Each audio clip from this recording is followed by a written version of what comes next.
2018 թվականի հունիսին, երբ Նադեժդա Սարգսյանի անձնական արխիվը փոխանցվեց պետական պահոց, փորձագետները հայտնաբերեցին մի բան, որը երբեք չպետք է գոյություն ունենար։ 3 տասնյակ վիդեոկասետներ, նշված միայն ամսաթվերով, կոդերով, առանց որևէ բացատրության։ Այդ ժապավենների վրա ֆիքսված էին փակ միջոցառումներ, որտեղ երիտասարդ երգչուհիներ, դերասանուհիներ հանդիպում էին իշխանության ներկայացուցիչների հետ։ Բայց 3 օր անց, երբ արխիվը պաշտոնապես պետք է փոխանցվեին մշակույթի նախարարությանը, այդ կասետները անհետացան առանց որևէ հետքի։ Ո՞վ էր վերցրել դրանք։ Ինչ էր պարունակում այդ ժապավենները, որ դրանք պետք է ոչնչացվեին այդքան շտապ։ Եվ ամենակարևորը, ինչ գաղտնիքներ էր թաքցնում կինը, որին բոլորը ճանաչում էին որպես պարզապես երգչուհի պատգամավոր, բայց որը իրականում կառավարում էր ամբողջ հայկական շոու բիզնեսի ստվերային կողմը։ Նադեժդա Սարգսյանը երբեք չէր թաքցնում իր սերը շռայլության ուշադրության կենտրոնում լինելու նկատմամբ։ Նրա տունը Երանի կենտրոնում, Բուզանդի փողոցում, հայտնի էր որպես վայր, որտեղ յուրաքանչյուր ուրբաթ երեկո հավաքվում էր հայկական մշակույթի քաղաքականության էլիտան։ Բայց քչերը գիտեին, որ այդ հավաքույթները երկու տեսակի էին։ Առաջինը՝ պաշտոնական ընդունելություններ, որտեղ ներկա էին լրագրողներ, ֆոտոխցիկներ։ Եվ երկրորդը՝ այն, ինչը սկսվում էր կեսգիշերից հետո, երբ վերջին լրագրողը հեռանում էր, դռները փակվում էին հատուկ հյուրերի համար։ Այդ երեկոներին մասնակցում էին միայն ընտրյալները, նախարարներ, բարձրաստիճան պաշտոնյաներ, հարուստ բիզնեսմեններ, նորահայտ երիտասարդ աստղեր, ովքեր երազում էին կարիերայի մասին։ Ինչ էր կատարվում այդ փակ հավաքույթներում։ Ինչու էր Նադեժդան այդքան խնամքով ընտրում հյուրերի ցուցակը։ Եվ ինչու էին շատ երիտասարդ երգչուհիներ, ովքեր մասնակցել էին այդ երեկույթներին, հետագայում հանկարծակի ստանում հեռուստատեսային շոուներում հայտնվելու հնարավորություն։ 2000-րդ թվականների սկզբին, երբ Նադեժդան դարձավ պատգամավոր, ստացավ մշակույթի երիտասարդության հարցերով զբաղվելու լիազորություններ, նրա ազդեցությունը հասավ նոր մակարդակի։ Նա ստեղծեց «Դո Ռե Մի» երգչախմբային մրցույթը, որը պաշտոնապես ներկայացվում էր որպես երիտասարդ տաղանդների հայտնաբերման հարթակ։ Բայց ինչպես է բացատրվում այն փաստը, որ մրցույթի հաղթողները հաճախ չէին դառնում հայտնի, մինչդեռ որոշ մասնակիցներ, ովքեր նույնիսկ չէին անցել եզրափակիչ, հանկարծակի սկսում էին հայտնվել ամենամեծ բեմերում։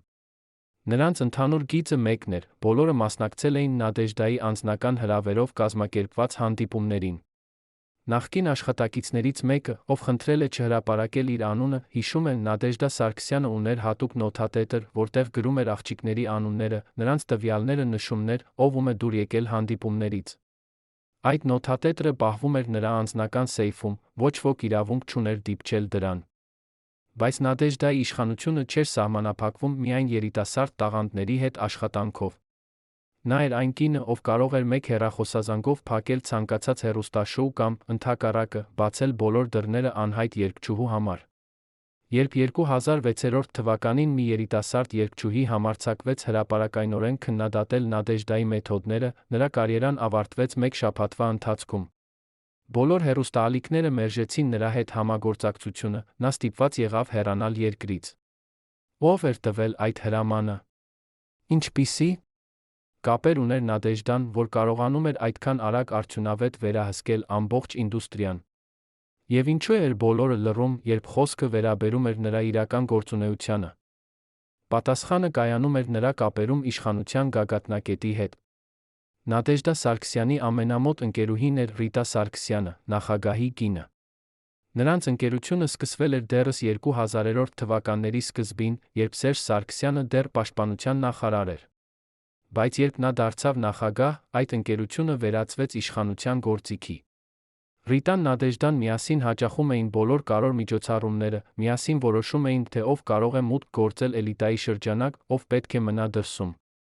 Երբ 2012 թվականին մի հայտնի ռեժիսոր փորձեց նկարահանել ֆիլմ, որը քննադատում էր իշխող ընտանիքի շռայլությունը, Նադեժդան անձամբ զանգահարեց մշակույթի նախարարին, ֆինանսավորումը դադարեցվեց հենց հաջորդ օրը։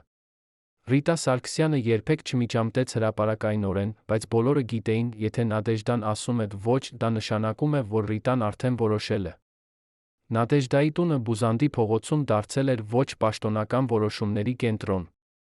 Այնտեղ էր որոշվում, թե ով կստանա պետական դրամաշնորհ իր նոր ալբոմի համար, ով կներկայացնի Հայաստանը միջազգային փառատոներում, ով կդառնա հաջորդ հեռուստաշոուի հյուր։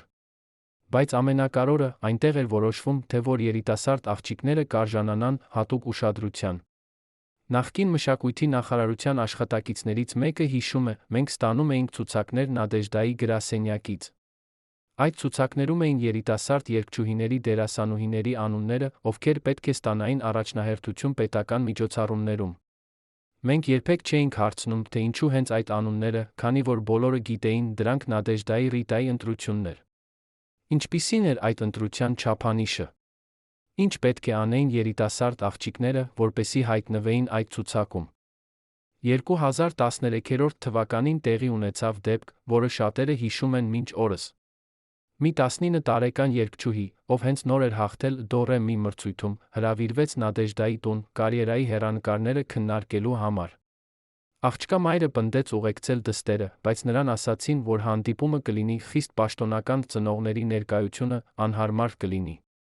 Երբ աղջիկը վերադարձավ տուն կեսգիշերից հետո, նա լաց էր լինում հրաժարվեց պատմել, թե ինչ է տեղի ունեցել։ Հաջորդ օրը նրա մայրը փորձեց բողոք ներկայացնել ոստիկանություն, բայց գործը երբեք չբացվեց։ Ավելին, ընտանիքին խորհուրդ տվեցին չփչացնել դստեր ապագան լռել։ Այդ աղջիկը երբեք չվերադարձավ բեմ հեռացավ երկրից 2 տարի անց։ Բայց նրա պատմությունը մնաց որպես զգուշացում բոլոր նրանց համար, ովքեր երազում էին կարիերայի մասին հայկական շոու բիզնեսում։ Նադեժդա Սարգսյանի իշխանությունը հիմնված էր երկու սյունի վրա՝ վախի խոստումների։ Նա գիտեր, թե ինչպես խաղալ երկու ճակատով։ Մի կողմից, նա խոստանում էր փառք, հռչակ, հեռուստատեսային հայտնվելու հնարավորություններ։ Մյուս կողմից, նա հստակ տալիս էր հասկանալ, որ մերժումը նշանակում է կարիերայի ավարտ։ Շատ երիտասարդ աղջիկներ, ովքեր երազում էին երգչուհի կամ դերասանուհի դառնալ, հայտնվում էին այդ ընտրության առաջ։ Եվ շատերը ընտրում էին լռել համաձայնվել, քանի որ այլընտրանքը նշանակում էր անհայտության մեջ մնալ։ Նախկին երգչուհիներից մեկը, ով այժմ ապրում է արտերկրում, համաձայնել է խոսել անանուն պայմանով, հիշում են Նադեժդան երբեք ուղղակիորեն ոչինչ չէր ասում։ Նա պարզապես հրավիրում էր քեզ իր տուն, ներկայացնում էր կարևոր մարդկանց, հետո ակնարկում էր, որ եթե ուզում ես հաջողություն, պետք է լինես ճկուն համագործակցող։ Բոլորը հասկանում էին, թե ինչ է նշանակում այդ բառերը։ Բայց Նադեժդայի կյանքում եկավ պահ, երբ նրա իշխանությունը սկսեց քայքայվել։ 2015 թվականին նրան ախտորոշեցին քաղցկեղ։ Սկզբում նա փորձեց թաքցնել հիվանդությունը, շարունակելով մասնակցել միջոցառումներին պահպանել իր դերը շոու բիզնեսի թագուհու։ Բայց հիվանդությունը առաջանում էր արագ, շուտով նա ստիպված եղավ հեռանալ հանրային կյանքից։ Եվ հենց այդ պահին պարզվեց, թե ով էր իսկապես նրա ընկերը, ով պարզապես օգտագործում էր նրա կապերը։ Շատերը, ովքեր տարիներ շարունակ հաճախում էին նրա տուն, օգտվում էին նրա ազդեցությունից, հանկարծ դադարեցին զանգահարել։ Ռիտա Սարգսյանը, ով տարիներ շարունակ եղել էր նրա ամենամոտ ընկերուհին, այցելեց նրան միայն մեկ անգամ հիվանդության ամբողջ ընթացքում։ Նադեժդան մնաց գրեթե միայնակ, շրջապատված միայն վարձու բուժքույրերով մի քանի հավատարիմ ազգականներով։ Վերջին ամիսներին Նադեժդան փորձեց գրել հուշագրություններ։ Նա ուզում էր պատմել ամեն ինչ, անունները, ամսաթվերը, փաստերը։ Բայց նրա ընտանիքի անդամները համոզեցին նրան չանել դա։ Դու պետք է մտածես քո երեխաների թոռների մասին, ասացին նրանք։ Եթե դու հրապարակես այդ ամենը, մեր ընտանիքը երբեք չի կարողանա ապրել խաղաղ։ Եվ Նադեժդան համաձայնվեց։ Նա այրեց իր նոթատետրերը, ջնջեց ֆայլերը իր համակարգչից, պահանջեց, որ նրա անձնական արխիվը ոչնչացվի նրա մահից հետո։ Բայց ինչպես արդեն նշեցինք, մի մասը պահպանվեց, հայտնվեց պետական արխիվում։ Այն 3 տասնյակ վիդեոկասետները, որոնք հետագայում անհետացան, կարող էին պատասխանել բազմաթիվ հարցերի։ Բայց դրանք այլս գոյություն չունեն։ Կամ գոյություն ունեն ինչ-որ տեղ, թաքնված ինչ-որ մեկի անձնական հավաքածուում։ 2018 թվականի մայիսին Նադեժդա Սարգսյանը մահացավ իր տանը, շրջապատված ընտանիքի անդամներով։ Նրա թաղմանը ներկա էին հարյուրավոր մարդիկ, երգիչներ, դերասաններ, քաղաքական գործիչներ։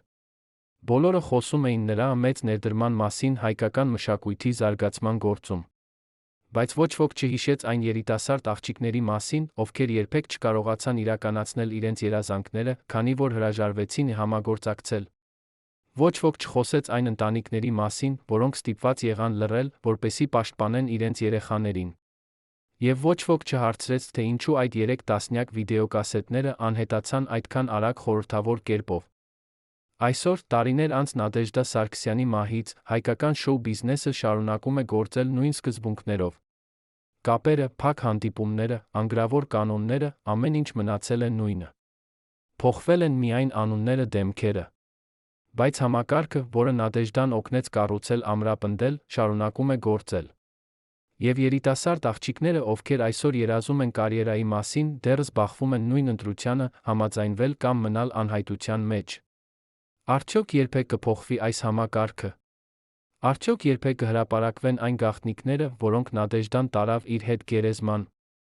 Բայց Նադեժդա Սարգսյանի պատմությունը չի սկսվում 2000-ականներից։ Որպեսզի հասկանանք, թե ինչպես նա դարձավ այդքան ազդեցիկ, մենք պետք է վերադառնանք ավելի վաղ, խորհրդային ժամանակաշրջան, երբ նա դեռ պարզապես երիտասարդ երգչուհի էր, ով երազում էր փառքի մասին։ Ինչ էր տեղի ունեցել նրա կյանքում, որ վերածեց նրան այն կնոջը, ով տասնամյակներ անց կվերահսկեր ամբողջ ինդուստրիան։ Ով էին այն մարդիկը, ովքեր օգնեցին նրան բարձրանալ իշխանության գագաթնակետ։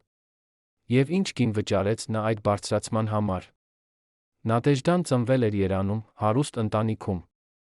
Նրա հայրը բարձրաստիճան պաշտոնյա էր հայկական ՍՍՀ-ի կառավարությունում, ընտանիքը ապրում էր կենտրոնում, մեծ բնակարանում, որը խորհրդային ժամանակներում համարվում էր շքեղություն։ Նադեժդան սովորել էր երաժշտական դպրոցում, շատ վաղ սկսել էր երգել պետական համերգներում։ Նրա ձայնը հզոր էր, բայց ոչ բացառիկ։ Շատ ավելի բացառիկ էր նրա կարողությունը հաստատել կապեր ճիշտ մարդկանց հետ։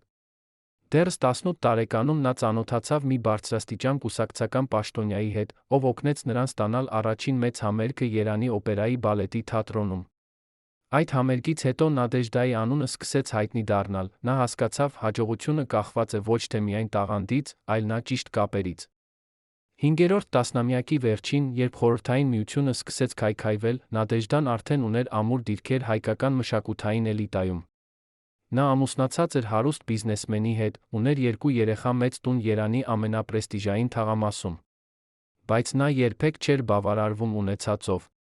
Նա ուզում էր ավելին՝ իշխանություն, ազդեցություն, վերահսկողություն։ Եվ երբ Հայաստանը դարձավ անկախ, Նադեժդան տեսավ իր հնարավորությունը։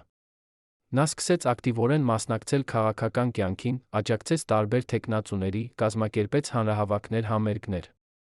Եվ շուտով նա դարձավ անձ, ում հետ հաշվի պետք է նստել։ 2000 թվականին, երբ Ռոբերտ Քոչարյանը նախագահ էր, Նադեժդան արդեն ուներ ուղղակի մուտք իշխանության գագաթնակետ։ Նա կազմակերպում էր համերգներ նախագահական նստավայրում, մասնակցում էր պետական պատվիրակությունների արտասահմանյան այցերին, նրա կարծիքը հաշվի էր առնվում մշակութային քաղաքականության ձևավորման ժամանակ։ Բայց իրական իշխանությունը եկավ 2008 թվականին, երբ Սերժ Սարգսյանը դարձավ նախագահ, նրա կինը Ռիտան դարձավ Նադեժդայի ամենամոտ ընկերուհին։ Հենց այդ պահից Նադեժդան դարձավ ոչ պաշտոնական, բայց շատ իրական մշակույթի նախարար։ Նրա խոսքը դարձավ օրենք, նրա որոշումները անվիճելի։ Բայց ինչպես էր Նադեժդան պահպանում իր իշխանությունը։ Ինչ մեթոդներ էր օգտագործում, որպեսզի բոլորը երկնչեին նրանից միաժամանակ փնտրեին նրա հովանավորությունը։ Պատասխանը կայանում էր նրա կարողության մեջ վերահսկել ինֆորմացիան։ Նադեժդան ուներ ցանց մարդկանց, լրագրողներ, պաշտոնյաներ, բիզնեսմեններ, ովքեր տեղեկացնում էին նրան ամեն ինչի մասին, ինչ կատարվում էր շոու բիզնեսում։ Նա գիտեր, թե ով ում հետ է հանդիպում, ով ինչ է ասում, ով ում դեմ է դժգոհում։ Եվ նա օգտագործում էր այդ ինֆորմացիան, պահպանելու իր դիրքերը։ Եթե ինչ-որ մեկը փորձում էր դիմադրել նրան, Նադեժդան գտնում էր նրա թույլ կողմը, հարվածում էր հենց այնտեղ։ Սկանդալ անձնական կյանքում, ֆինանսական խնդիրներ, կապեր կասկածելի մարդկանց հետ, Նադեժդան գիտեր, թե ինչպես օգտագործել ցանկացած ինֆորմացիա։ Եվ այսպես, տարիներ շարունակ, Նադեժդա Սարգսյանը կառուցեց համակարգ, որը թույլ էր տալիս նրան վերահսկել ամբողջ հայկական շոու բիզնեսը։ Համակարգ, որտեղ հաջողությունը կախված էր ոչ թե տաղանդից, այլ նրանից, թե որքանով ես պատրաստ էի համագործակցել։ Համակարգ, որտեղ լռությունը գնվում էր հեռուստատեսային հայտնվելու հնարավորություններով, դիմադրությունը պատժվում էր կարիերայի ավարտով։ Բայց արդյոք այս համակարգը կարող էր գոյատել հավերժ։ Արդյոք չէր գալու պահը, երբ ինչ-որ մեկը համարձակվեր ասել ճշմարտությունը։ 2012 թվականի աշնանը տեղի ունեցավ դեպք, որը կարող էր ամեն ինչ փոխել։ Մի երիտասարդ լրագրող, ով աշխատում էր անկախ օնլայն հրատարակչությունում, սկսեց հետաքննություն Նադեժդա Սարգսյանի գործունեության մասին։ Նա հարցազրույցներ վերցրեց նախկին երգչուհիներից, ովքեր համաձայնվեցին խոսել անանուն պայմանով, հավաքեց փաստաթղթեր վկայություններ։ Երբ հոդվածի առաջին մասը հրապարակվեց, այն առաջացրեց ցնցում։ Հազարավոր մարդիկ կարդացին այն, սոցիալական ցանցերում սկսվեց բուռն քննարկում։ Բայց հենց հաջորդ օրը լրագրողը ստացավ զանգ իր խմբագրից, հոդվածը պետք է հանվեր կայքից։ Երբ նա հարցրեց, ինչու, խմբագիրը պարզապես ասաց, վերից են ասել։ Հոդվածը հանվեց, լրագրողը ստիպված եղավ հեռանալ աշխատանքից։ Նա փորձեց շարունակել հետաքննությունը անկախ կերպով, բայց շուտով հասկացավ, որ ոչ մի հրատարակչություն չի համարձակվի հրապարակել նրա նյութերը։ Ով էր տվել հրամանը հոդվածը հանելու մասին։ Ինչպիսի կապեր ուներ Նադեժդան, որ կարողանում էր այդքան արագ ճնշել անկախ լրատվամիջոցները։ Պատասխանը կայանում էր նրա ընկերության մեջ Ռիտա Սարգսյանի հետ։ Երբ Նադեժդան զանգահարեց Ռիտային պատմեց հոդվածի մասին, Ռիտան անմիջապես կապվեց համապատասխան մարդկանց հետ։ Մի քանի հեռախոսազանգ, խնդիրը լուծվեց։ Այդպես էր աշխատում համակարգը, արագ, լուռ, արդյունավետ։ Եվ ոչ ոք չկարող էր դիմադրել դրան, քանի որ բոլորը գիտեին, դիմադրությունը նշանակում է ոչ միայն կարիերայի ավարտ, այլ նա հնարավոր խնդիրներ ավելի լուրջ մակարդակում։ Բայց այդ դեպքը ցույց տվեց, որ Նադեժդայի իշխանությունը հիմնված էր ոչ միայն նրա անձնական կապերի վրա, այլ նա ամբողջ համակարգի վրա, որը պաշտպանում էր իրեն։ Համակարգ, որտեղ բոլորը շահագրգռված էին լռության մեջ, քաղաքական գործիչները, բիզնեսմենները, լրատվամիջոցների սեփականատերերը։ Քանի որ բոլորը, այս կամ այն ձով, օգտվում էին այդ համակարգից։ Քաղաքական գործիչները ստանում էին աջակցություն ընտրություններում, բիզնեսմենները՝ պետական պատվերներ, լրատվամիջոցները՝ մուտք էքսկլյուզիվ նյութերի։ Եվ Նադեժդան էր այն կենտրոնական կետը, որը կապում էր այս բոլոր շահերը միասին։ Այսպիսով, երբ 2015 թվականին Նադեժդան հիվանդացավ, շատերը սկսեցին անհանգստանալ։ Ով կփոխարինի նրան։ Ով կպահպանի այդ կապերը, կվերահսկի համակարգը։ Բայց շուտով պարզվեց, որ համակարգը այլս կախված չէր մեկ անձից։ Այն արդեն ինստիտուցիոնալացված էր, դարձել էր մաս հայկական շոու բիզնեսի կառուցվածքից։ Նադեժդայի դերը վերցրեցին ուրիշներ, նրա նախկին օգնականները, ովքեր գիտեին, թե ինչպես է աշխատում համակարգը, ինչպես պահպանել այն։ Եվ այսպես, նույնիսկ Նադեժդայի մահից հետո, նրա ստեղծած համակարգը շարունակեց գործել։ Բայց արդյոք այս համակարգը կարող է գոյատել հավերժ։ Արդյոք չի գալու պահը, երբ նոր սերունդը, որը մեծացել է այլ արժեքներով, կհամարձակվի ասել բավական է։ Արդյոք երբեք կհրապարակվեն այն պատմությունները, որոնք Նադեժդան տարավ իր հետ գերեզման։ Արդյոք երբեք կգտնվեն այն 3 տասնյակ վիդեոկասետները, որոնք անհետացան 2018 թվականի հունիսին։ Եվ ամենակարևորը, արդյոք երբեք կստանան արդարություն այն երիտասարդ աղջիկները, ովքեր ստիպված եղան ընտրել իրենց երազանքների, իրենց արժանապատվության միջ։ Մինչ վերջին պահը ես հավատացի, որ մենք կփրկվենք, ասում է Նադեժդայի նախկին անձնական օգնականը, ձեռքերը դեռս դողում են 35 տարի անց։ Ինչ գիտեր այս կինը, ինչ որ մենք չգիտենք։ Այսօր, առաջին անգամ 35 տարվա ընթացքում, 3 նախկին անձ, ովքեր աշխատել են Նադեժդայի անմիջական շրջապատում, համաձայնվել են խոսել կամերայի առաջ։ Նրանց բացահայտումները կփոխեն այն ամենը, ինչ դուք կարծում էիք, որ գիտեք փակ վեճերների հատուկ հանդիպումների մասին։ Մեկը պատմում է, թե ինչպես էր Նադեժդան պահպանում հատուկ նոթատետր, կարմիր կաշվե կազմով, որտեղ գրում էր աղջիկների անունները, նշումներ, համագործակցող, հեռանկարային, խնդրահարույց։ Մյուսը հիշում է, թե ինչպես էր յուրաքանչյուր փակ միջոցառումից հետո Նադեժդան անձամբ զանգահարում որոշակի մարդկանց հաղորդում, ով ում է դուր եկել։ Երրորդը բացահայտում է, որ գոյություն ուներ երկրորդ ցուցակ աղջիկների, ովքեր հրաժարվել են համագործակցել, ում անունները ուղարկվում էին բոլոր հեռուստաալիքներին արտադրողներին, անցանկալի անձինք մակագրությամբ։ Ինչու են այս մարդիկ համաձակվել խոսել հենց հիմա։ Ինչ է նրանց ստիպել կոտրել 35 տարվա լռությունը։ Նախկին օգնականներից մեկը, ում անվանենք Լուսինե, հիշում է մի երեկո 2010 թվականի ձմռանը։ Նադեժդան կազմակերպել էր հատուկ ընթրիք իր տանը Բուզանդի փողոցում։ Պաշտոնական հյուրերի ցուցակում էին 3 նախարար, 5 բարձրաստիճան պաշտոնյա, 2 հայտնի բիզնեսմեն։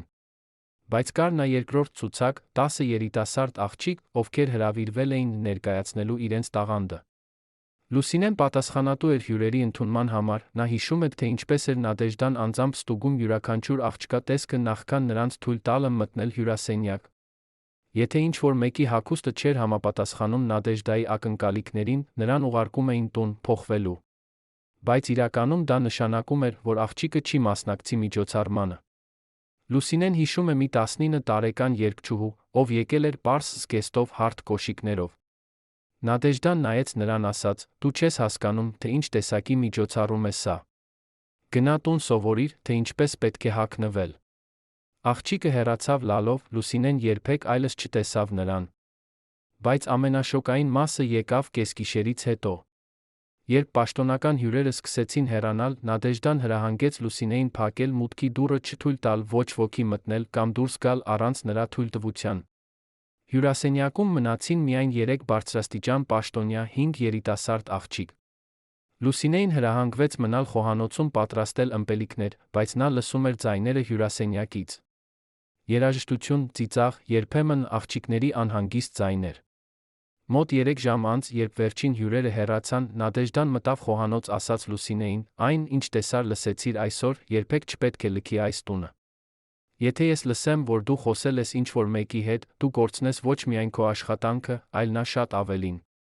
Լուսինեն հասկացավ սպառնալիքը լռեց 35 տարի։ Բայց այսօր նա ասում է. «Ես չեմ կարող այլս ապրել այդ բեռի հետ։ Այդ աղջիկները արժանի են, որ իմանան ճշմարտությունը»։ Երկրորդ վկան, ում անվանենք Արմեն, աշխատել է Նադեժդայի անձնական վարորդ 10 տարի շարունակ։ Նա տեսել է ամեն ինչ, ուր էր գնում Նադեժդան, ում էր հանդիպում, ինչ էր խոսում հեռախոսով մեքենայում։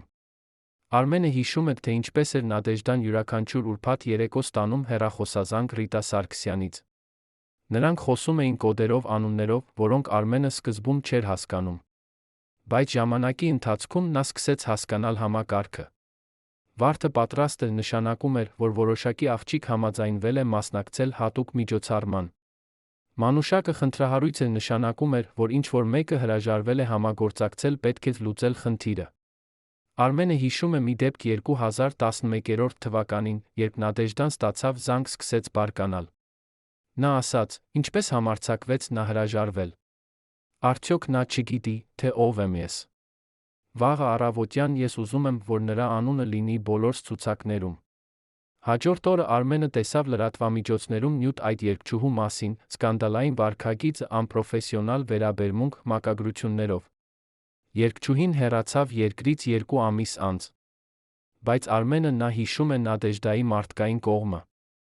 Երբ նրա որդին հիվանդացավ, Նադեժդան անձամբ կազմակերպեց լավագույն բժիշկների, վճարեց բոլոր բուժման ծախսերը։ Երբ Արմենի մայրը մահացավ, Նադեժդան եկավ թաղմանը, մնաց մինչ վերջ։ Նա 2 դեմք ուներ, ասում է Արմենը։ Մի կողմից, նա կարող էր լինել անհավատալիորեն առատաձեռն հոգատար։ Մյուս կողմից, նա կարող էր ոչնչացնել մարդու կյանքը մեկ հեռախոսազանգով։ Եվ դու երբեք չգիտեիր, թե որ դեմքը կտեսնես այսօր։ Այս երկակիությունը բացատրում է, թե ինչու շատերը շարունակում էին աշխատել նրա համար, չնայած իմանալով, թե ինչ է կատարվում փակ դռների հետում։ Նրանք վախենում էին նրանից, բայց միաժամանակ հույս ունեին, որ եթե մնան հավատարիմ, Նադեժդան կպաշտպանի նրանց ընտանիքները։ Երրորդ վկան, նախկին երգչուհի, ում անվանենք Աննա, պատմում է իր անձնական պատմությունը։ 2009 թվականին, երբ նա 18 տարեկան էր, Աննան հաղթեց «Դո Ռե Մի» մրցույթում։ Նա երազում էր դառնալ հայտնի երգչուհի, ուներ անհավատալի ձայն։ Մրցույթից հետո նրան հրավիրեցին Նադեժդայի գրասենյակ, քննարկելու ապագա համագործակցությունը։ Աննան գնաց իր մոր հետ, բայց մուտքի մոտ նրանց ասացին, որ Նադեժդան ցանկանում է խոսել միայն Աննայի հետ։ Մայրը սպասեց դրսում 2 ժամ։ Այդ 2 ժամվա ընթացքում Նադեժդան բացատրեց Աննային խաղի կանոնները։ Նա ասաց. «Դու ունես 2 ընտրություն։ Առաջինը, դու կարող ես լինել ճկուն համագործակցող, ես կապահովեմ, որ դու դառնաս հայտնի։ Երկրորդը, դու կարող ես փորձել անել ամեն ինչ միայնակ, ես երաշխավորում եմ, որ դու երբեք չես հասնի հաջողության»։ Աննան հարցրեց. «Ինչ է նշանակում ճկուն համագործակցող»։ Նադեժդան ժպտաց ասաց. «Դու կիմանաս, երբ ժամանակը գա»։ Մի շաբաթ անց Աննային հրավիրեցին Նադեժդայի տուն, փակ միջոցառման։ Երբ նա հասավ, տեսավ, որ այնտեղ են դեռ 5 երիտասարդ աղջիկ, մի խումբ տղամարդիկ, ում նա չէր ճանաչում։ Նադեժդան ներկայացրեց նրանց որպես կարևոր մարդիկ, ովքեր կարող են օգնել քո կարիերային։ Ամբողջ երեկոյի ընթացքում Աննան զգում էր անհանգստություն։ Տղամարդիկը շատ էին խմում, սկսեցին անհարմար հարցեր տալ աղջիկներին։ Մեկը հարցրեց Աննային, արդյոք նա ունի ընկեր։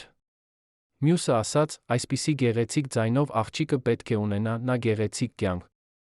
Աննան փորձեց պահպանել քաղաքավարությունը, բայց երբ մեկը փորձեց դիպչել նրա ձեռքին, նա ոտքի ելավ, ասաց, որ ուզում է հեռանալ։ Նադեժդան նայեց նրան սառը հայացքով, ասաց. Իհարկե, դու կարող ես հեռանալ։ Բայց հիշիր, դռները, որոնք փակվում են այսօր, երբեք այլս չեն բացվի քեզ համար։ Աննան հեռացավ, երբեք այլս չվերադարձավ Նադեժդայի տուն։ Նրա կարիերան ավարտվեց նախքան սկսելը։ Այսօր նա ապրում է արտերկրում, աշխատում է սովորական աշխատանք։ Բայց նա ասում է, ես երբեք չեմ զղջացել իմ որոշման համար։ Ես կորցրի իմ երազանքը, բայց պահպանեցի իմ արժանապատվությունը։ Այս 3 վկայությունները ցույց են տալիս, թե ինչպես էր աշխատում Նադեժդա Սարգսյանի համակարգը։ Այն հիմնված էր վախի, խոստումների լռության վրա։ Աղջիկները, ովքեր համաձայնվում էին համագործակցել, ստանում էին հեռուստատեսային հայտնվելու հնարավորություններ, պետական դրամաշնորհներ, մեծ բեմեր։ Նրանք, ովքեր հրաժարվում էին, անհետանում էին հայկական շոու բիզնեսից, առանց որևէ բացատրության։ Եվ ամենակարևորը, բոլորը լռում էին, քանի որ գիտեին, խոսելը նշանակում է ոչ միայն սեփական կարիերայի ավարտ, այլ նա հնարավոր վտանգ ընտանիքի համար։ Բայց արդյոք այս լռությունը կարող է շարունակվել հավերժ։ Արդյոք չի գալու պահը, երբ բավականաչափ մարդիկ կհամարձակվեն խոսել, ճշմարտությունը վերջապես կբացահայտվի։ 2015 թվականի գարնանը, երբ Նադեժդա Սարգսյանին ախտորոշեցին քաղցկեղ, նրա առաջին արձագանքը չէր վախ կամ տխրություն։ Այն էր բարկություն։ Ինչպես կարող էր այս պատահել նրան, կնոջը, ով վերահսկում էր ամեն ինչ բոլորին։ Նրա անձնական բժիշկը, ով բուժել էր նրան 15 տարի շարունակ, հիշում է այդ պահը։ Երբ նա տվեց ախտորոշումը, Նադեժդան նայեց նրան, ասաց. Դու սխալվում ես։ Կրկնիր բոլոր վերլուծությունները։ Բժիշկը կրկնեց, բայց արդյունքը նույնն էր։ Քաղցկեղը արդեն տարածվել էր, բուժման հնարավորությունները սահմանափակ էին։ Նադեժդան պահանջեց լավագույն բժիշկներ, ամենաթանկ դեղամիջոցներ, բուժում արտերկրում։ Նրա ամուսինը պատրաստ էր ծախսել ցանկացած գումար, բայց բժիշկները ասացին, հիվանդությունը չափազանց առաջացած է։ Նադեժդան հրաժարվեց ընդունել իրականությունը, շարունակեց ապրել այնպես, կարծես ոչինչ չի փոխվել։ Նա շարունակեց կազմակերպել միջոցառումներ, հանդիպել մարդկանց, վերահսկել շոու բիզնեսը։ Բայց նրա մարմինը դավաճանում էր նրան։ Բժշկական փաստաթղթերը, որոնք մենք ստացանք նրա ընտանիքից, ցույց են տալիս ցնցող պատկեր։ Նադեժդա Սարգսյանը տառապում էր ոչ միայն քաղցկեղից, այլ նա մի շարք այլ հիվանդություններից, որոնք նա թաքցրել էր տարիներ շարունակ։ Բարձր ճնշում, շաքարախտ, լյարդի խնդիրներ։ Բժիշկները նախազգուշացրել էին նրան դեռս 2000-րդ թվականներին, որ եթե նա չփոխի իր ապրելակերպը, հետանքները կլինեն լուրջ։ Բայց Նադեժդան անտեսել էր բոլոր նախազգուշացումները։ Նա շարունակել էր ծխել օրական 2 տուփ սիգարետ, խմել ալկոհոլ յուրաքանչյուր երեկո, քնել միայն 4-5 ժամ գիշերը։ Նրա մարմինը տարիներ շարունակ աշխատել էր գերլարման ռեժիմում, վերջապես այն ասաց, բավական է։ Բայց ամենաշոկայինը չէր ֆիզիկական հիվանդությունը։ Բժշկական նշումներում կար հոգեբանական գնահատական, որը խոսում էր Նադեժդայի ծանր դեպրեսիայի, պարանոյայի ախտանիշների մասին։ Նա վախենում էր, որ մարդիկը, ում նա վերահսկել էր տարիներ շարունակ, կօգտագործեն նրա թուլությունը, կվրեժխնդիր լինեն։ Այդ վախը չէր անհիմն։ 2015 թվականի աշնանը, երբ լուրը Նադեժդայի հիվանդության մասին տարածվեց, սկսվեց այն, ինչ նրա մոտավոր շրջապատը անվանում էր իշխանության համար պայքար։ Նրա նախկին օգնականները, ովքեր տարիներ շարունակ կատարել էին նրա հրամանները առանց հարցերի, հանկարծ սկսեցին պահանջել ավելի շատ լիազորություններ։ Երգիչներ, արտադրողներ, ովքեր տարիներ շարունակ սպասել էին Նադեժդայի թույլտվությանը յուրաքանչյուր որոշման համար, սկսեցին գործել անկախ։ Հեռուստաալիքների ղեկավարներ, ովքեր երբեք չէին համարձակվել մերժել Նադեժդայի առաջարկությունները, հանկարծ դարձան շատ զբաղված նրա հեռախոսազանգերին պատասխանելու համար։ Նադեժդան տեսնում էր, թե ինչպես է նրա կառուցած կայսրությունը սկսում քայքայվել, դա ավելի ցավեցնում էր, քան ֆիզիկական ցավը։ Բայց ամենամեծ հարվածը եկավ այն մարդուց, ում Նադեժդան համարում էր իր ամենամոտ ընկերուհին։ Ռիտա Սարգսյանը, ով տարիներ շարունակ եղել էր Նադեժդայի գործընկերը պաշտպանիչը, հանկարծ դարձավ հեռավոր։ Երբ Նադեժդան զանգահարեց նրան խնդրեց այցելել, Ռիտան ասաց, որ շատ զբաղված է։ Երբ Նադեժդան հրավիրեց նրան իր տուն, Ռիտան ուղարկեց իր օգնականին, ծաղիկներով բարեմաղթանքներով։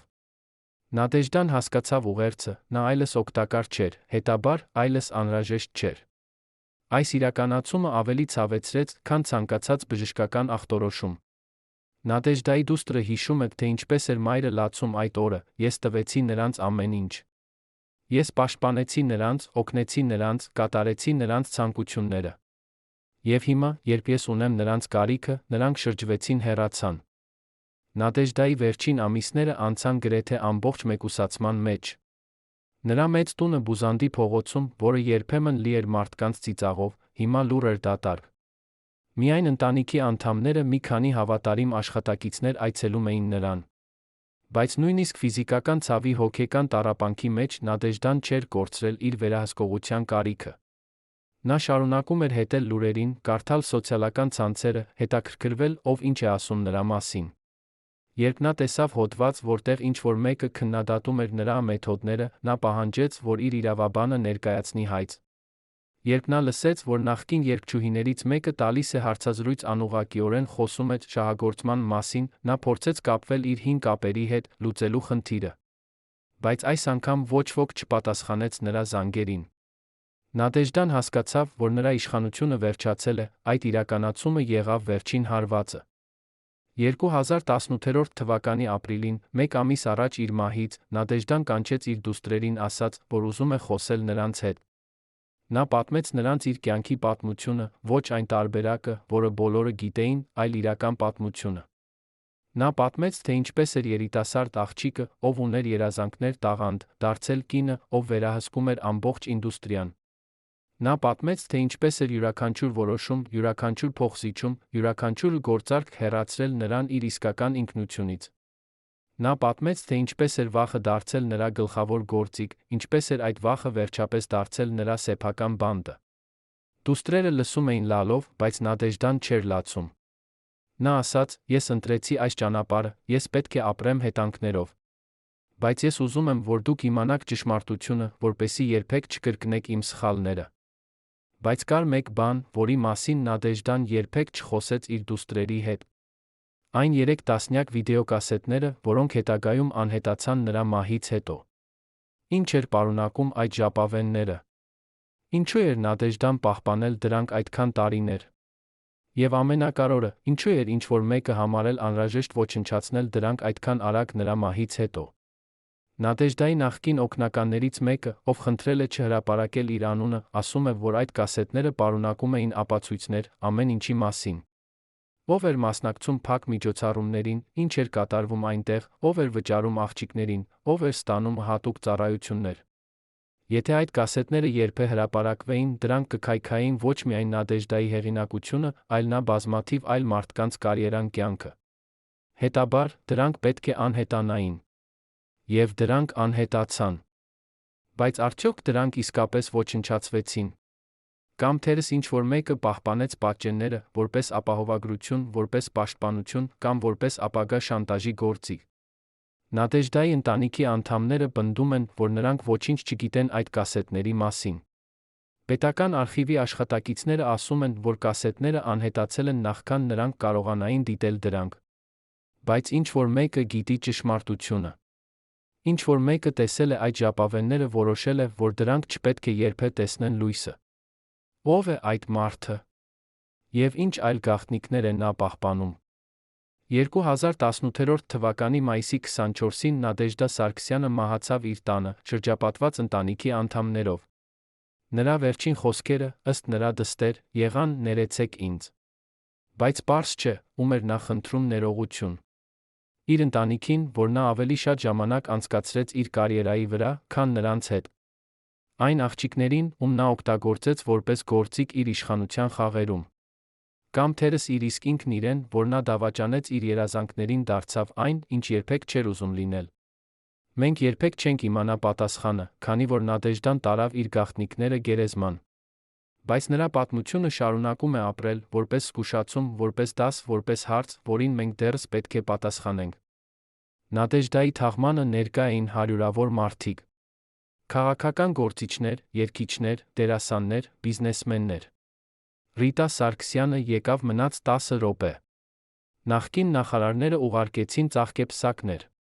Հեռուստաալիքները ցույց տվեցին հատուկ ծրագրեր, նվիրված նրա մեծ ներդրմանը հայկական մշակույթի զարգացման գործում։ Բոլորը խոսեցին նրա տաղանդի, նրա էներգիայի, նրա անսահման սիրո մասին երիտասարդ արտիստների նկատմամբ։ Բայց ոչ ոք չհիշեց այն իրական պատմությունը։ Ոչ ոք չխոսեց այն աղջիկների մասին, ովքեր կորցրին իրենց երազանքները, քանի որ հրաժարվեցին համագործակցել։ Ոչ ոք չնշեց այն ընտանիքները, որոնք ստիպված եղան լռել, պաշտպանելու իրենց երեխաներին։ Եվ ոչ ոք չհարցրեց, ինչու այդ 3 տասնյակ վիդեոկասետները անհետացան այդքան արագ խորհրդավոր կերպով։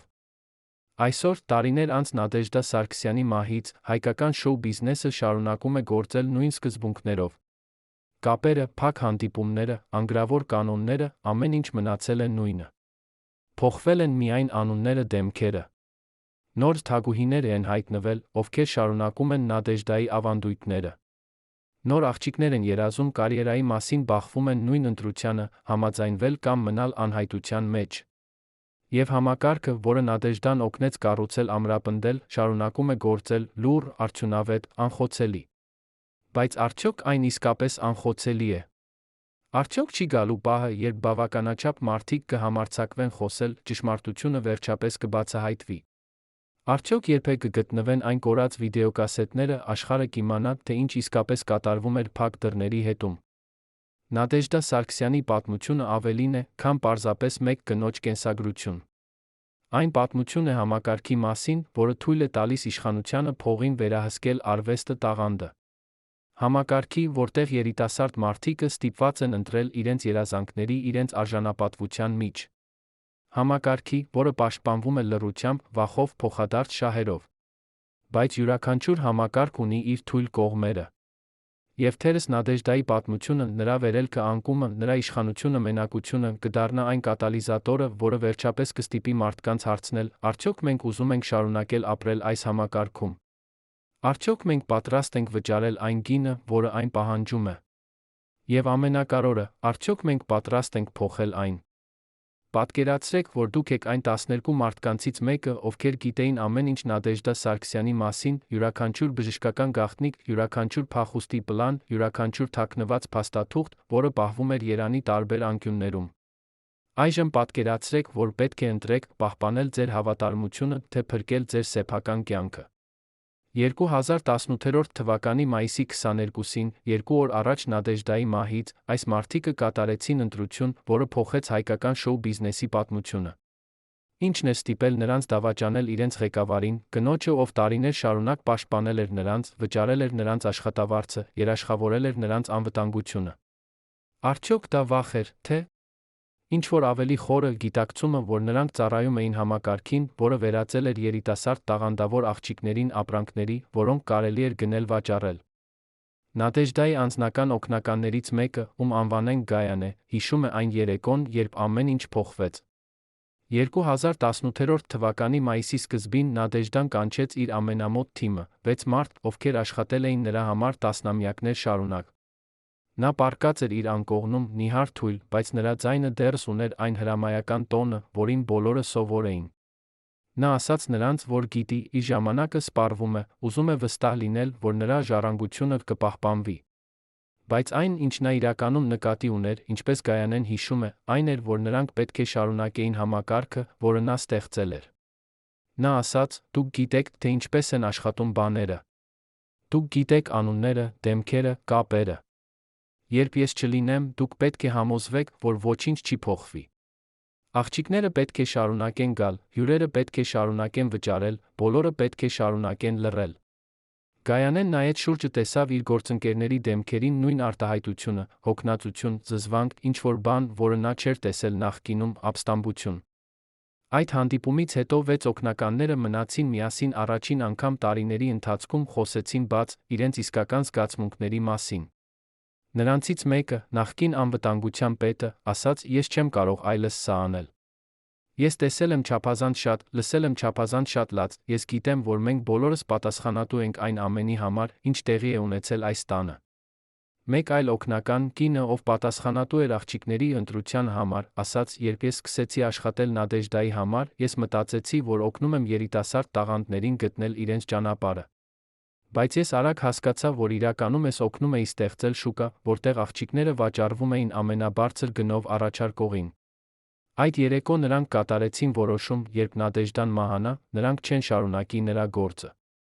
Նրանք կփակեն այդ գլուխը, կփորձեն ապրել մնացած կյանքը առանց այն բեռի, որը տարել են տարիներ շարունակ։ Բայց կար մեկ խնդիր։ Այն 3 տասնյակ վիդեոկասետները, որոնք Նադեժդան պահպանել էր իր անձնական սեյֆում։ Այդ ժապավենները պարունակում էին ապացույցներ, որոնք կարող էին ոչնչացնել տասնյակ մարդկանց կյանքեր, քաղաքական գործիչներ, բիզնեսմեններ, նույնիսկ մի քանի օտարերկրյա դիվանագետներ, ովքեր այցելել էին Նադեժդայի հատուկ միջոցառումները։ Օգնականները գիտեին, որ եթե այդ ժապավենները երբե հրապարակվեին, հետանքները կլինեին աղետալի։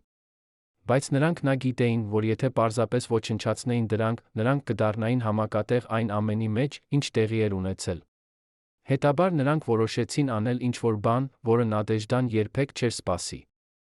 Նրանք որոշեցին պատճենել ժապավենները, թաքցնել պատճենները տարբեր վայրերում, որպես ապահովագրություն, որպես պաշտպանություն, որպես հնարավոր ապացույց, եթե երբե ինչ-որ մեկը փորձեր մեղադրել նրանց։ Բայց ով պետք է պահեր այդ պատճենները։ Եվ ինչպես նրանք կարող էին համոզված լինել, որ ոչ ոք երբեք չի օգտագործի դրանք սխալ նպատակներով։ Գայանեն հիշում է, թե ինչպես էին նրանք նստել Նադեժդայի տան հյուրասենյակում, մի նույն սենյակում, որտեղ տեղի էին ունեցել այն բոլոր հատուկ հանդիպումները, քննարկել իրենց ընտրանքները։ Վերջապես նրանք որոշեցին, որ յուրաքանչյուր օգնական կվերցնի 5 կասետ, կթաքցնի դրանք տարբեր վայրերում։ Ոմանք ընտրեցին բանկային պահատուներ, ուրիշները ազգականների տներ, երրորդները գաղտնի վայրեր, որոնք միայն իրենք գիտեին։ Բայց նրանք համաձայնվեցին մեկ կանոնի, այդ ժապավենները երբեք չեն հրապարակվի, եթե չլինի բացառիկ իրավիճակ, երբ դրանք անհրաժեշտ են արդարությունը վերականգնելու համար։ Այդ որոշումը, ինչպես Գայանեն ասում է, փրկեց նրանց խիղճը, բայց նա դարձավ նոր բեռ, որը նրանք կրում են մինչ օրս։ Քանի որ նրանք գիտեն, այդ ժապավենները դեռս գոյություն ունեն ինչ-որ տեղ, սպասում են այն պահին, երբ ճշմարտությունը վերջապես կբացահայտվի։ Բայց ով էր այն մարդը, ով վերցրեց բնօրինակ կասետները Նադեժդայի սեյֆից նրա մահից հետո։ Ով էր այդքան արագ արդյունավետ, որ կարողացավ մտնել տուն, բացել սեյֆը, վերցնել կասետները, հեռանալ առանց որևէ հետք թողնելու։ Գայանեն նրա գործընկերները ունեն իրենց կասկածները, բայց նրանք երբեք չեն կարողացել ապացուցել դրանք։ Նրանք կարծում են, որ դա եղել է ինչ-որ մեկը շատ բարձր մակարդակից, ինչ-որ մեկը, ով ուներ մուտք ռեսուրսներ, որպեսզի կազմակերպի այդպիսի օպերացիա։ Թերս դա եղել է ինչ-որ մեկը Ռիտա Սարգսյանի թիմից, ով ուզում էր համոզվել, որ ոչինչ չի կարող վնասել առաջին տիկնոջ հեղինակությանը։ Կամ թերս դա եղել է ինչ-որ մեկը անվտանգության ծառայություններից, ով ստացել էր հրահանգ մաքրել ամեն ինչ, որը կարող էր դառնալ խնդիր ապագայում։ Կամ թերս դա եղել է ինչ-որ մեկը բիզնես համայնքից, ով վախենում էր, որ իր անունը կարող է հայտնվել այդ ժապավենների վրա։ Մենք երբեք չենք իմանա ճշմարտությունը, քանի դեռ այդ մարդը չի համարձակվի խոսել։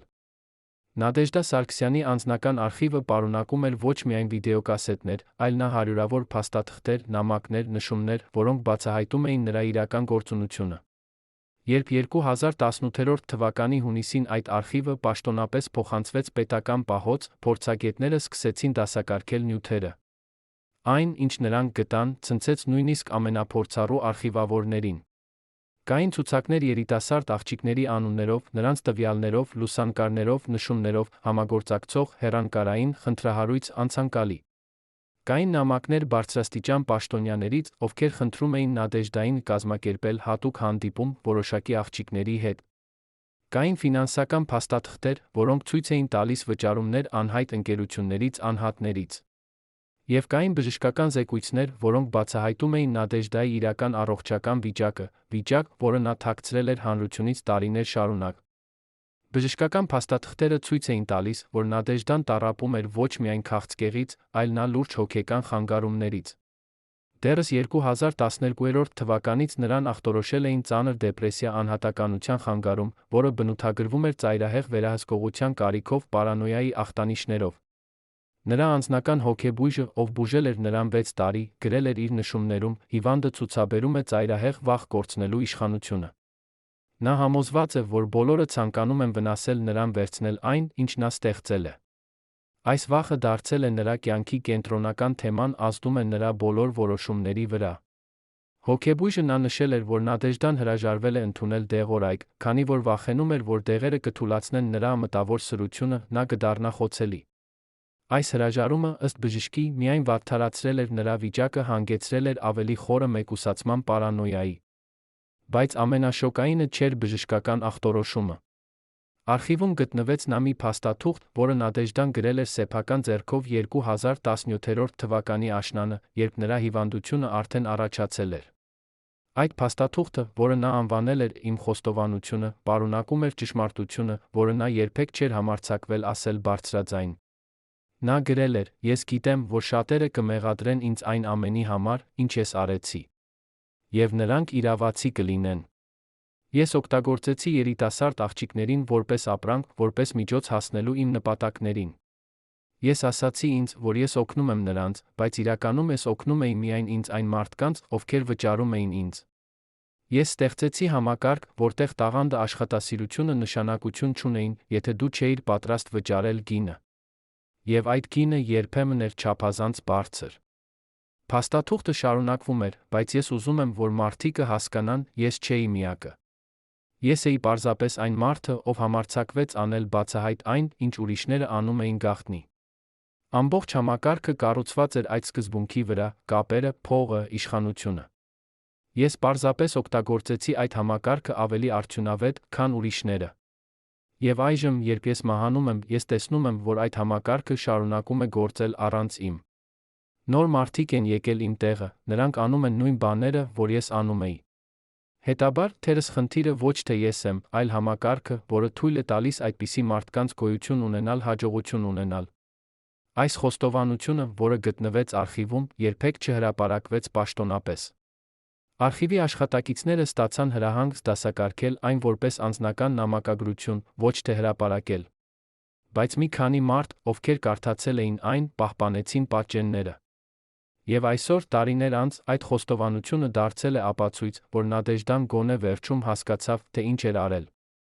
Բայց արխիվում կար նա մեկ այլ փաստաթուղթ, որը բացահայտում էր ինչ-որ բան դեռ ավելի անհանգստացնող։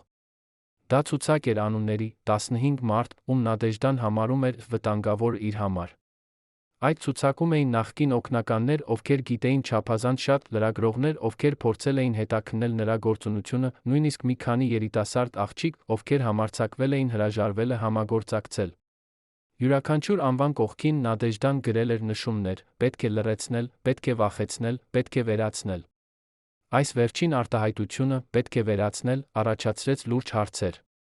Արդյոք Նադեժդան իսկապես մտադիր էր ֆիզիկապես վնասել այդ մարդկանց։ Կամ դա պարզապես էր նրա պարանոյայի արտահայտություն, գրավոր ձով արտահայտված վախ, ագրեսիա։ Արխիվի փորձագետները փոխանցեցին այդ փաստաթուղթը իրավապահ մարմիններին, բայց որևէ հետաքննություն երբեք չսկսվեց։ Պաշտոնական բացատրությունն այն էր, որ փաստաթուղթը չի պարունակում բավարար ապացույցներ հանցագործության մասին։ Բայց շատերը կասկածում էին, որ իրական պատճառը այն էր, որ այդ հետաքննությունը կարող էր բացահայտել անունները, որոնք ոչ ոք չէր ուզում հրապարակել։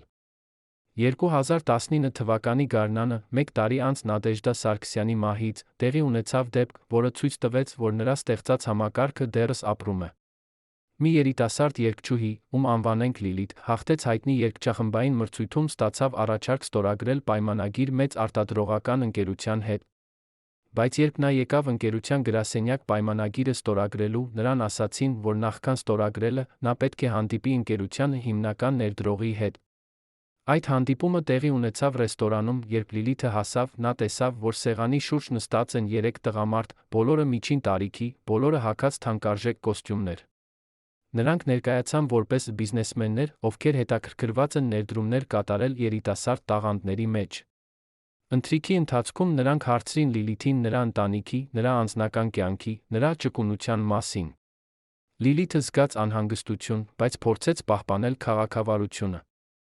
Ընթրիքի վերջում մեկը նրանց ասաց. «Լիլիթ, դու ունես անհավատալի տաղանդ, մենք ուզում ենք օգնել քեզ դառնալ աստղ»։ Բայց դու պետք է հասկանաս, որ այս ինդուստրիան աշխատում է որոշակի կանոններով։ Եթե դու ուզում ես հաջողություն, դու պետք է լինես պատրաստ համագործակցել մեզ հետ, ոչ միայն պրոֆեսիոնալ, այլ նա անձնական մակարդակով։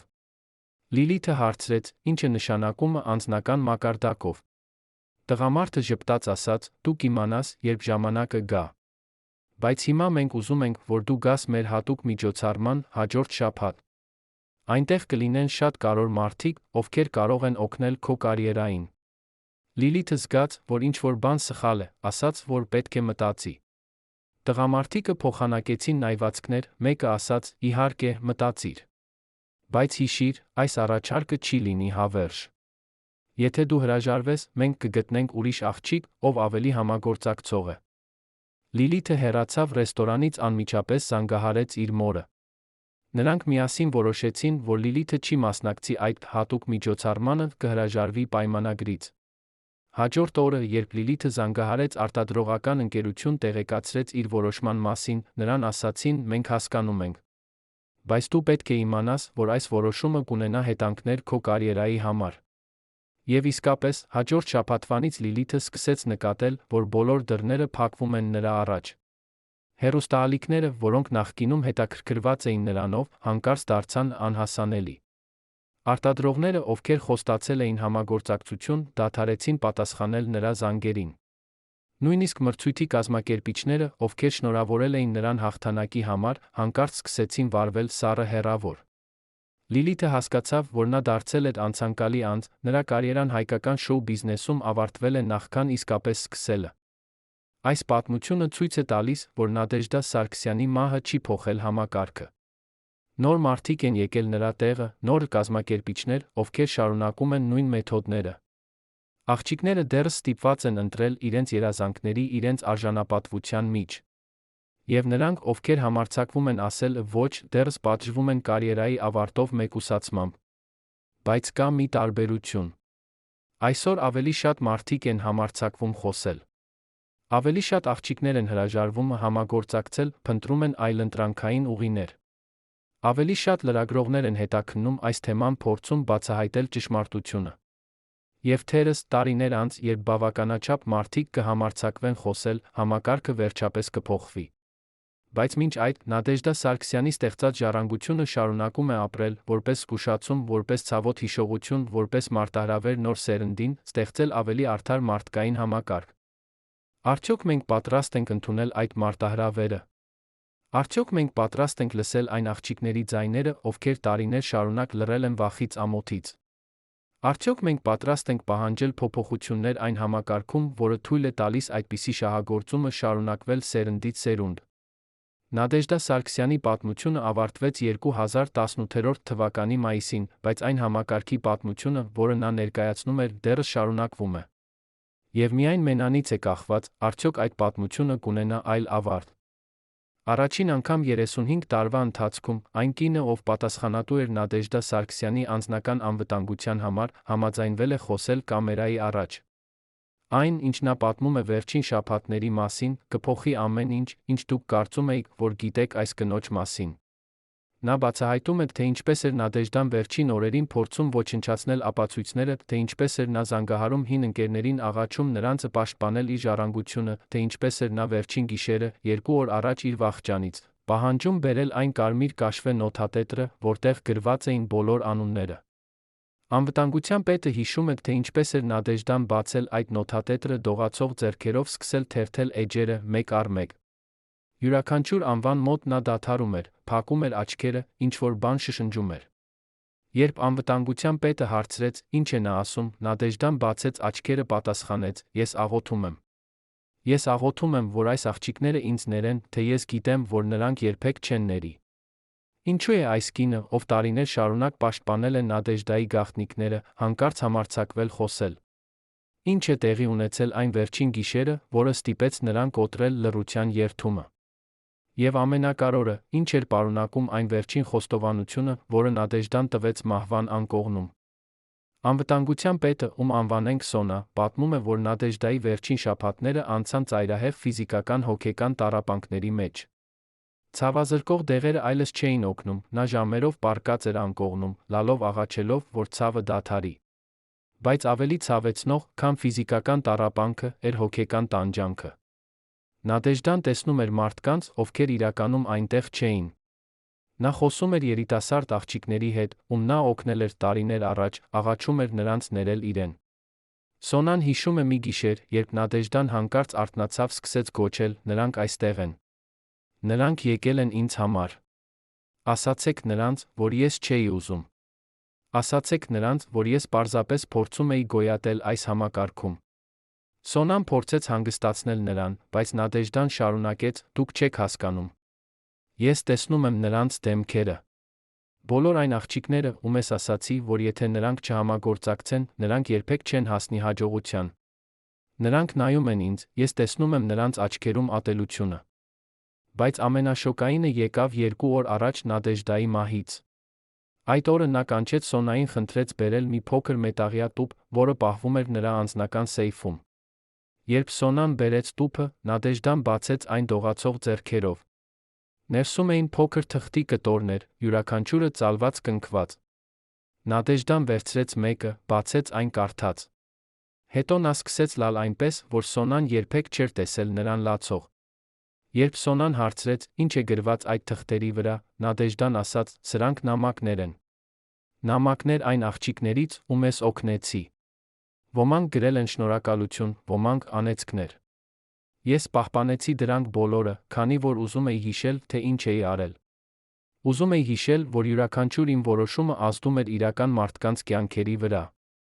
Նադեժդան սկսեց կարդալ նամակները մեկ առ մեկ, յուրաքանչյուր նամակից հետո նա լռում էր մի քանի րոպե, կարծես փորձելով մարսել բովանդակությունը։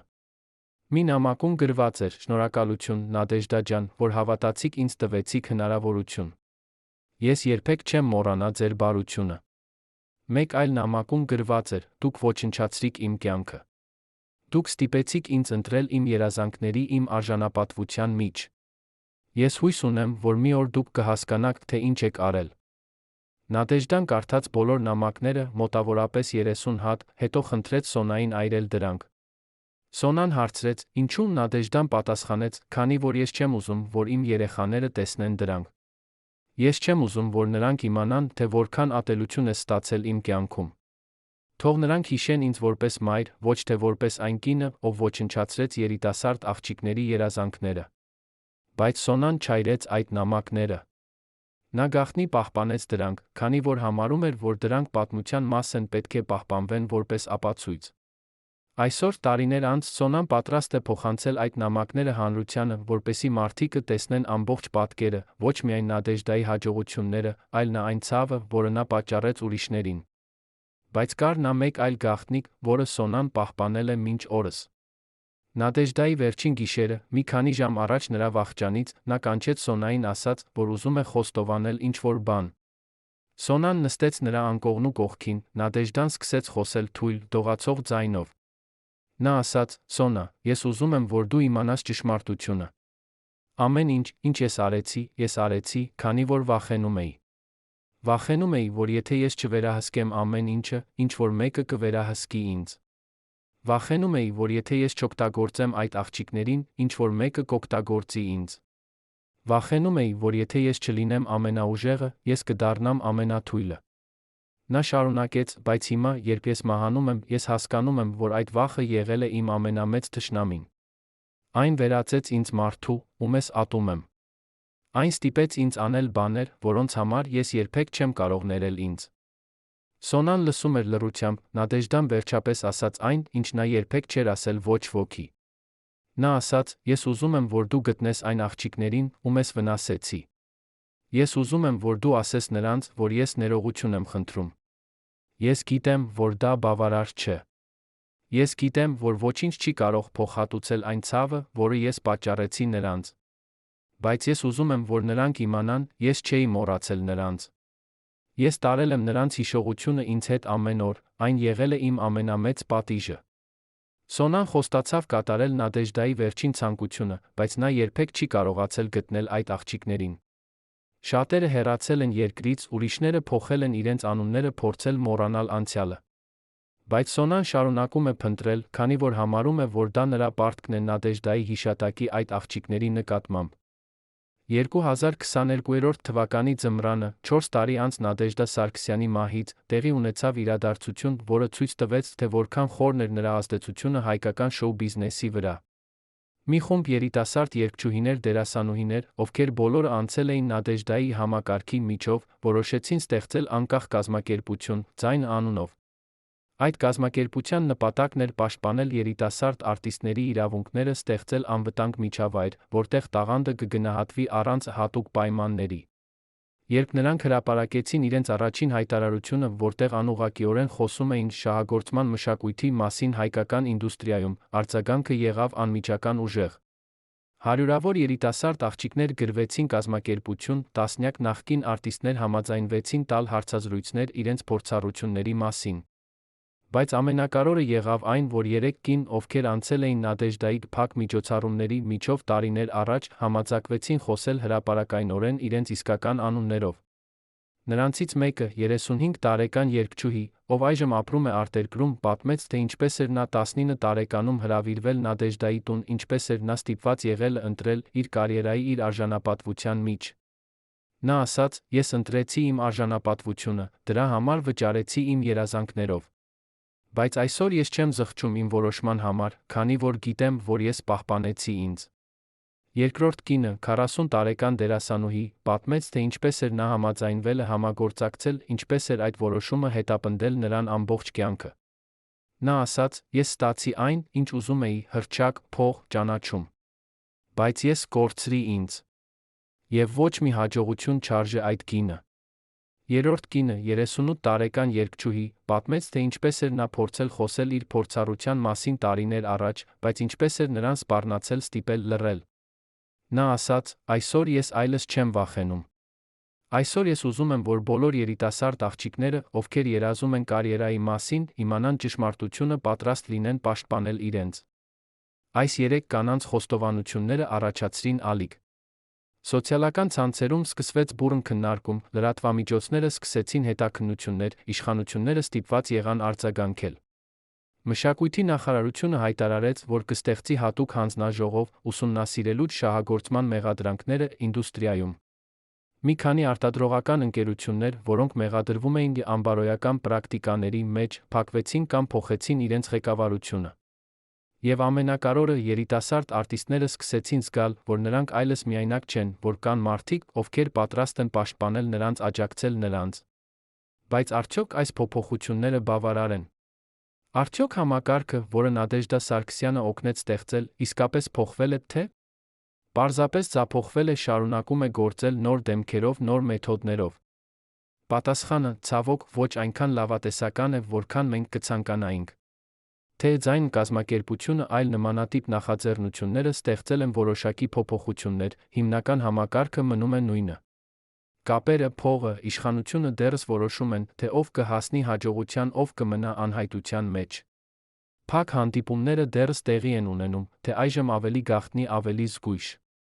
Եվ երիտասարդ աղջիկները դեռս բախվում են նույն ընտրությանը, թե այժմ նրանք ավելի լավ են տեղեկացված, ավելի պատրաստ են պաշտպանել իրենց։ Նադեժդա Սարգսյանի ստեղծած համակարգը ապրում է, քանի որ այն հիմնված է ոչ թե մեկ անձի վրա, այլ ամբողջ մշակույթի վրա, մշակույթի, որը թույլ է տալիս իշխանությանը փողին վերահսկել արվեստը, տաղանդը։ Եվ մինչ այդ մշակույթը չփոխվի, համակարգը կշարունակի գործել, անկախ նրանից, թե ով է նստած վերում։ 2023 թվականի գարնանը, 5 տարի անց Նադեժդա Սարգսյանի մահից, նրա ընտանիքը որոշեց բացել հուշահամալիր նրա հիշատակին։ Այդ համալիրը, որը գտնվում է Երանի կենտրոնում, պետք է լիներ վայր, որտեղ երիտասարդ արտիստները կարող են սովորել, զարգանալ, ցուցադրել իրենց տաղանդը։ Բացման արարողությանը ներկա էին հարյուրավոր մարդիկ, քաղաքական գործիչներ, մշակութային գործիչներ, Նադեժդայի նախկին գործընկերներ։ Բոլորը խոսեցին նրա մեծ ներդրման մասին հայկական մշակույթի զարգացման գործում, նրա անսահման սիրո մասին երիտասարդ տաղանդների նկատմամբ։ Բայց դահլիճում նստած մի խումբ կանայք, ովքեր երբեմն եղել էին այդ երիտասարդ տաղանդները, լռում էին։ Նրանք նայում էին բեմին, որտեղ կախված էր Նադեժդայի մեծ լուսանկարը, մտածում էին իրենց սեփական պատմությունների մասին, պատմությունների, որոնք երբեք չեն պատմվի այդ պաշտոնական միջոցառումներում։ Արարողությունից հետո մի քանի այդ կանայք հավաքվեցին մոտակա սրճարանում, խոսեցին իրենց զգացմունքների մասին։ Մեկը ասաց. «Ես չեմ կարող հավատալ, որ նրանք բացեցին հուշահամալիր նրա անվամբ։ Կարծես նա եղել է ինչ-որ սուրբ, ով միայն լավություն է արել»։ Մեկ այլը ասաց. «Բայց թերս դա լավ է։ Թերս այդ համալիրը կդառնա վայր, որտեղ երիտասարդ աղջիկները կսովորեն ոչ միայն երգել պարել, այլ նա պաշտպանել իրենց իրավունքները»։ Երրորդը ասաց. «Ես հույս ունեմ, որ մի օր, երբ բավականաչափ ժամանակ անցնի, մենք կկարողանանք պատմել իրական պատմությունը։ Ոչ այն տարբերակը, որը նրանք ուզում են լսել, այլ ճշմարտությունը, լավ-վատ, լույս-ստվեր»։ Եվ այդ խոսակցությունը ցույց տվեց, որ Նադեժդա Սարգսյանի ժառանգությունը բարդ է հակասական։ Նա եղել է կին, ով օգնել է շատերին, բայց նա վնասել է շատերին։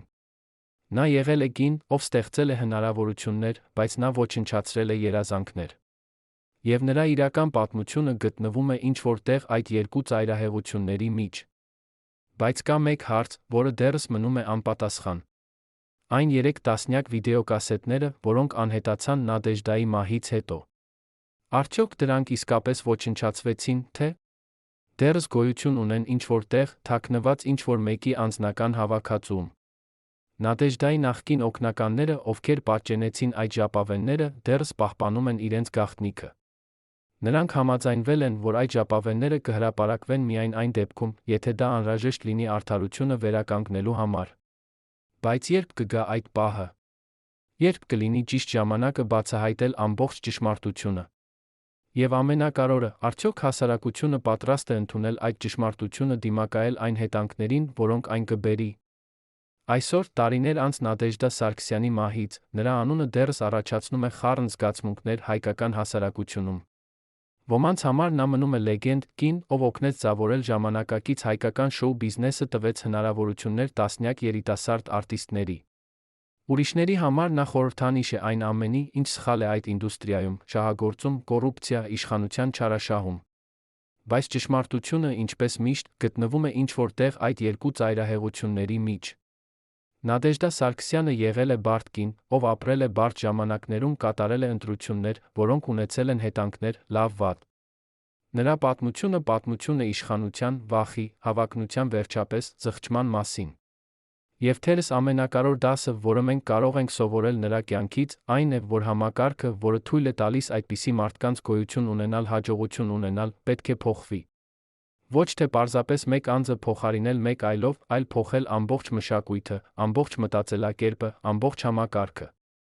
2018 թվականի մայիսի 24-ին, երբ Նադեժդա Սարգսյանի ուղին ավարտվեց, հայկական շոու բիզնեսը կորցրեց իր ամենազորեղ, ամենահակասական դեմքերից մեկին։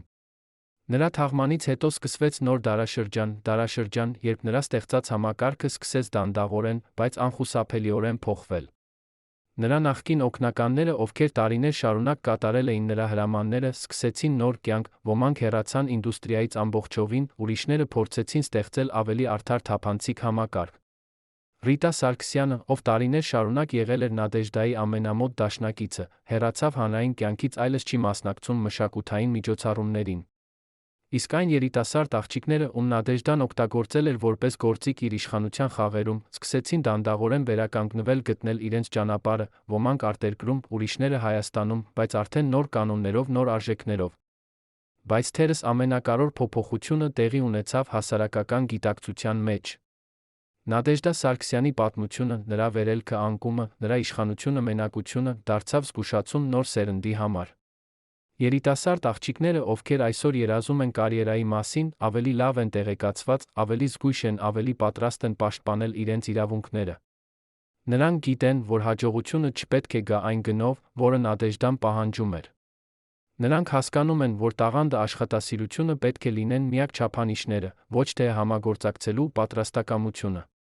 Եվ թե համակարգը դեռս կատարյալ չէ, թե դեռս կան մարդիկ, ովքեր փորձում են շարունակել Նադեժդայի մեթոդները, փոփոխությունը սկսվել է, այն անդառնալի է։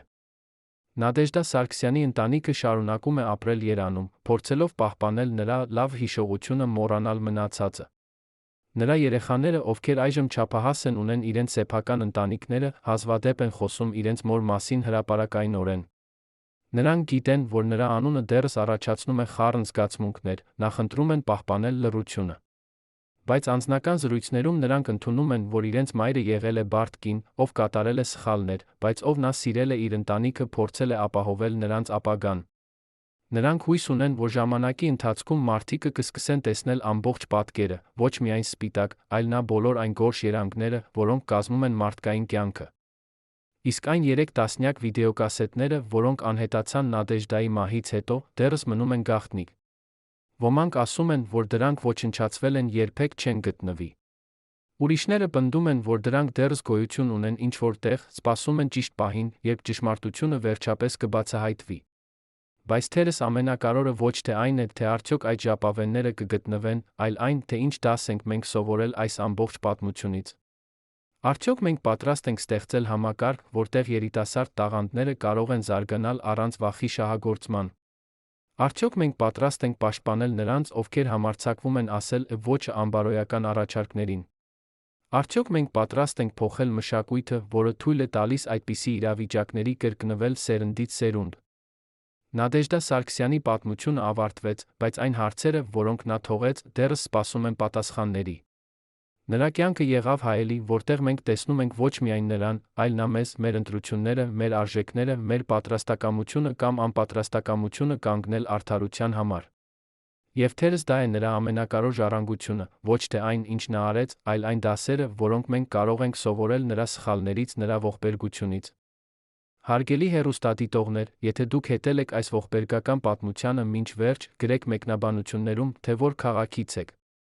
Մեզ համար կարևոր է իմանալ, թե որտեղ է Նադեժդա Սարգսյանը դեռս հիշվում։ Եվ բաժանորդագրվեք ալիքին, որպեսզի չբաց թողնեք ճշմարտությունը պատմության կուռքերի մասին։